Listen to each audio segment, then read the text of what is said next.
Rak je tu. To znamená like a odber na toto video. Takže dobrý deň, dámy a páni. Ako už bolo povedané, moje meno je Rak, ktorý strieľa ako prak a vytvorí tu tlak.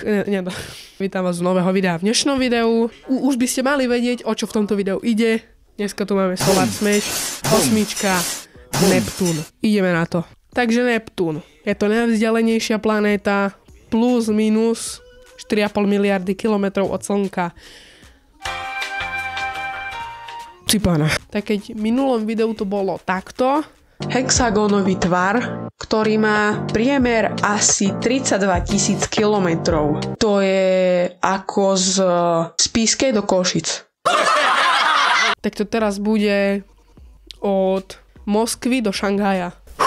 Bol objavený 23. septembra 1846 a bol objavený matematicky, čo znamená, že pomocou výpočtov a neskutočných matematických síl sa vypočítala jeho poloha. A to je prvá a posledná A je to taktiež aj prvý prípad, ktorý bol takto objavený matematicky. Táto planéta, ako je už zvykom, bola pomenovaná podľa rímskeho boha Neptúna, čo bol morom oceána čo bol bohom oceána. Keďže má Neptún modrú farbu, tak mu to takto pridali to meno.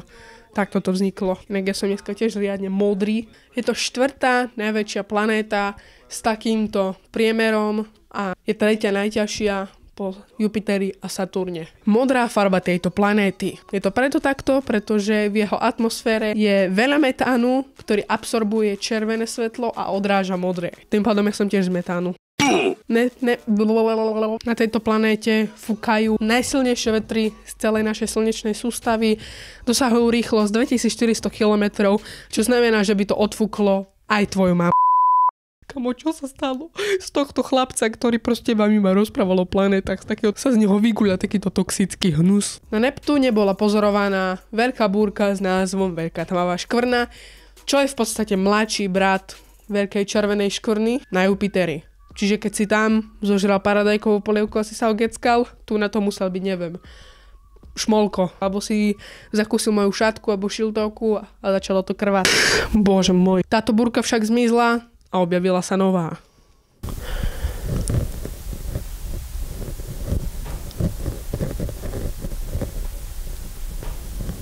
Je to plynný obor zložený prevažne z vodíka, hélia a metánu a v jeho jadre je veľa kovov. Má 14 mesiacov. Najznámejší je Tritón, jednak lebo je najväčší a je to v podstate jediný mesiac, ktorý rotuje opačne, ako rotuje planéta. Tritón má zamrznuté dusíkové gejzíry, čo robia tento mesiac jedným z najchladnejším objektom v našej slnečnej sústave a povrchová teplota tu dosahuje minus 235 stupňov. Veľa! Sú 13 minút!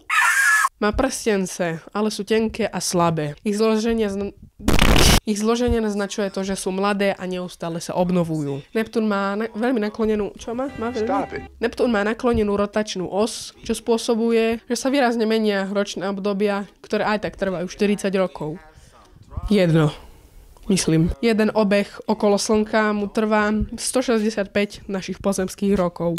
Neptún sa okolo svojej osy otočí približne za 16 hodín, čo je relatívne rýchle v porovnaní s jeho veľkosťou. Táto planéta má jediného navštevníka, Voyager 2. Táto sonda preletela okolo tejto planéty v roku 1989 a poskytla nám väčšinu informácií, ktoré o tejto planéte máme. A druhý navštevník tejto planéty môžeš byť aj ty, ak na toto video nedáš like a odber. Dávaj, odporúčam. Tak toto bolo týchto 15 faktov a my sa teraz môžeme vrhnúť na ničenie samotnej planéty.